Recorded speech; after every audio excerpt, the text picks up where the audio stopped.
Bismillahirrahmanirrahim. Assalamualaikum warahmatullahi wabarakatuh. Alhamdulillah. Wassalatu wassalamu ala rasulillah wa ala alihi wa ashabihi wa man wala. Ittaqullaha haqqa tuqatihi wa la tamutunna illa wa antum muslimun.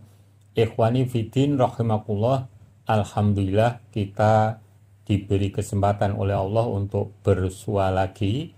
Semoga kita semuanya selalu dalam lindungannya, bimbingannya, dan jaminannya menjadi hamba Allah yang baik, sehingga mampu mendapatkan rahmatnya. Ikhwani fiddin rahimakumullah, kita akan mengaturkan yaitu kata bi afwahihim sebagaimana yang terdapat dalam surat Ali Imran 167 dan bi al-sinatihim sebagaimana yang terdapat dalam surat Al-Fatih ayat 11.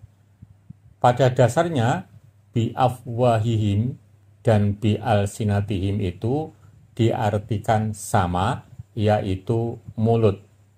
Namun ada perbedaan-perbedaan. Yang perbedaan itu diantaranya kenapa menggunakan lafal bi afwahim ini dalam ayat tertentu dan menggunakan bi alsinatihim dalam ayat tertentu yang maksudnya berbeda meskipun kadang artinya sama. Pada kesempatan ini kami akan menjelaskan perbedaannya dalam pemanfaatannya atau fungsinya dalam ayat atau kalimat yang penjelasannya seperti berikut. Surat Ali Imran ayat 167. A'udzubillahi minasyaitonirrajim. Wal ya'lamal ladzina nafaqu wa qila lahum ta'alau qatilu fi sabilillah awid fa'u qalu law na'lamu kita lattaba'nakum hum lil kufri yawma idin aqrabu minhum lil imani yaquluna bi afwahihim ma laysa fi qulubihim wallahu a'lamu bima yaktumun. Artinya, dan supaya Allah mengetahui siapa orang-orang yang munafik, kepada mereka dikatakan, marilah berperang di jalan Allah atau pertahankanlah dirimu. Mereka berkata, sekiranya kami mengetahui akan terjadi peperangan, tentulah kami mengikuti kamu. Mereka pada hari itu lebih dekat kepada kekafiran daripada keimanan. Mereka mengatakan dengan mulutnya apa yang tidak terkandung dalam hatinya.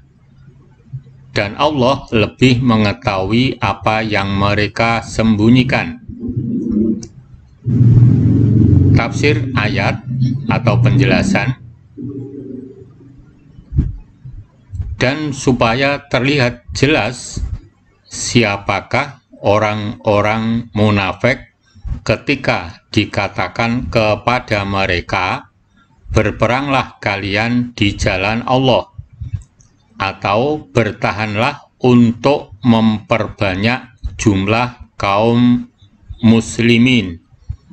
Mereka berkata, seandainya kami tahu bahwa kegiatan kalian ini adalah perang sebagaimana perang yang semestinya, tentu kami akan mengikuti kalian. Akan tetapi, kami tidak melihat akan terjadi perang antara kalian dengan mereka. Kondisi mereka ketika itu lebih menunjukkan kedekatan mereka kepada kekafiran daripada keimanan. lisan mereka mengatakan sesuatu yang tidak ada di dalam hati mereka. Allah Maha mengetahui apa yang mereka sembunyikan di dalam hati mereka, dan Dia akan menghukum mereka atas perbuatan tersebut. Surat Al-Fatah ayat 11. Sayaqulu lakal mukhallafuna minal Arab saghalatna amwaluna wa ahluna fastaghfir lana yaquluna bi alsinatihim ma laisa fi qulubihim qul famay yamliku lakum minallahi syai'a in arada bikum darran aw arada bikum naf'a bal kana Allahu bima ta'maluna khabira. Artinya, orang-orang Badui yang tertinggal tidak turut ke Hudaybiyah akan mengatakan harta dan keluarga kami telah merintangi kami. Maka mohonkanlah ampunan untuk kami. Mereka mengucapkan dengan lidahnya apa yang tidak ada dalam hatinya. Katakanlah, maka siapakah gerangan yang dapat menghalang-halangi kehendak Allah jika Dia menghendaki kemudorotan bagimu atau jika Dia menghendaki manfaat bagimu? Sebenarnya Allah Maha mengetahui apa yang kamu kerjakan. Tafsir Surat Al-Fatah ayat 11. Orang-orang Badui tidak ikut menemani perjalananmu ke Mekah akan berkata kepadamu, wahai Rasul, jika kamu menghardik mereka. Tugas menjaga harta dan anak-anak kami telah melalaikan kami dari keluar untuk berjuang bersamamu. Maka mohonkan ampunan dari Allah bagi kami terkait dosa-dosa kami.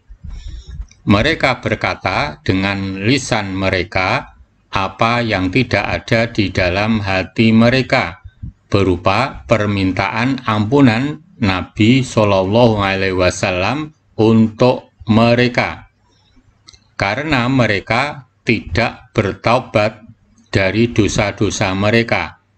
Katakan kepada mereka, tidak ada seorang pun yang mampu menghalangi dari kalian apabila Allah menghendaki kebaikan untuk kalian atau menghendaki keburukan untuk kalian.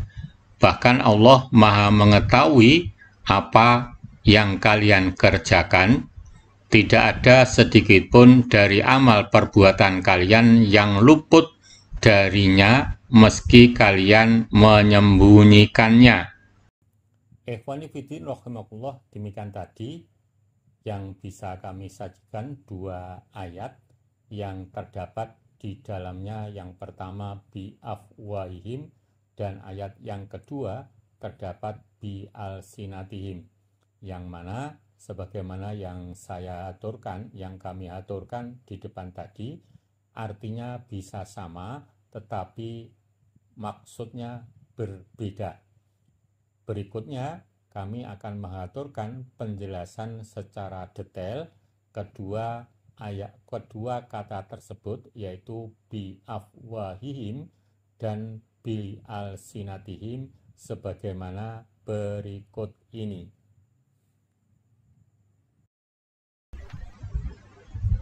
Penjelasan lafal bi afwahihim dan bi alsinatihim. Lafal bi afwahihim itu dari afwahun, merupakan kata jamak dari kata famun, artinya mulut. Itu digunakan untuk mengungkapkan kemunafikan, kesombongan, kebohongan, kecongkaan, dan merasa dirinya lebih dibanding dengan orang lain. dalam bahasa Indonesia sering diungkapkan dengan besar mulut. Ungkapan besar mulut artinya suka membual atau suka menyombongkan dengan perkataan. Sedangkan lafal bi'alsinatihim itu dari alsinah, merupakan kata jamak dari lisan, artinya lidah atau mulut. Kata ini digunakan untuk mengungkapkan kelembutan, merendahkan diri, tampak sedih agar orang lain menaruh belas kasih, seperti yang ditampakkan oleh Badui pada surat Al-Fatih ayat 11 yang tidak mendatangi perjanjian Hudaibiyah.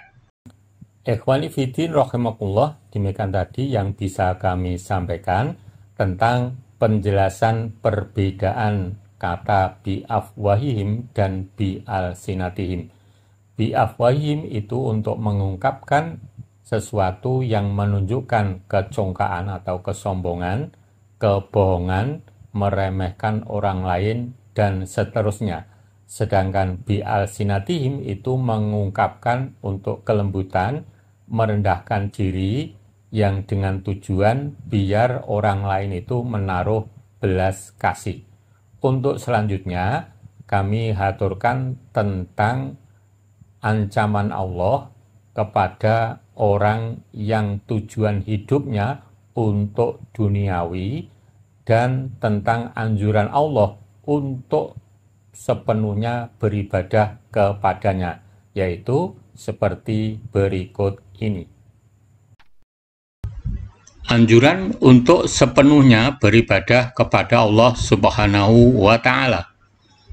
An Abi Hurairah anin Nabi sallallahu alaihi wasallam qala, Inna Allah Ta'ala yaqul, ya bena Adam tafarrah li ibadati amla sodoroka ghinan wa asudda fakrok wa illa taf'al malaktu yadaika syuhlan walam asudda fakrok. Artinya, dari Abu Hurairah dari Nabi SAW, beliau bersabda, sesungguhnya Allah Ta'ala berfirman, wahai anak Adam, beribadahlah sepenuhnya kepadaku, niscaya aku penuhi hatimu yang ada di dalam dada dengan kekayaan, dan aku penuhi kebutuhanmu. Jika tidak kalian lakukan, niscaya aku penuhi tanganmu dengan kesibukan, dan tidak aku penuhi kebutuhanmu kepada manusia. Ancaman Allah kepada orang yang tujuan hidupnya dunia. Mangkanatid dunya hammahu farraqallahu alaihi amrahu wa ja'ala faqrahu baina 'ainaihi wa lam ya'tihi minad dunya illa ma kutiba lahu wa man kanatil akhiratu niyatahu jama'allahu lahu amrah wa ja'ala hinahu min qalbih wa tathu dunya wa ya rohimah. Artinya, barang siapa tujuan hidupnya adalah dunia, maka Allah akan mencerai-beraikan urusannya, menjadikan kefakiran di kedua pelupuk matanya, dan ia tidak mendapatkan dunia kecuali menurut ketentuan yang telah ditetapkan baginya. Barang siapa yang niat atau tujuan hidupnya adalah negeri akhirat, Allah akan mengumpulkan urusannya, menjadikan kekayaan di hatinya, dan dunia akan mendatanginya dalam keadaan rendah atau mudah, mendapatkan dengan tidak susah payah. Hadis riwayat Ibnu Majah. Ikhwani fiddin rahimakumullah, demikian tadi yang bisa kami sampaikan penjelasan tentang bi'afwahihim dan bi'alsinatihim. Semoga kita semuanya diberi kemampuan untuk sepenuhnya beribadah kepada Allah dan tidak mengutamakan kehidupan dunia sebagaimana kebanyakan manusia. Amin. Billahi taufik wal hidayah. Assalamualaikum warahmatullahi wabarakatuh.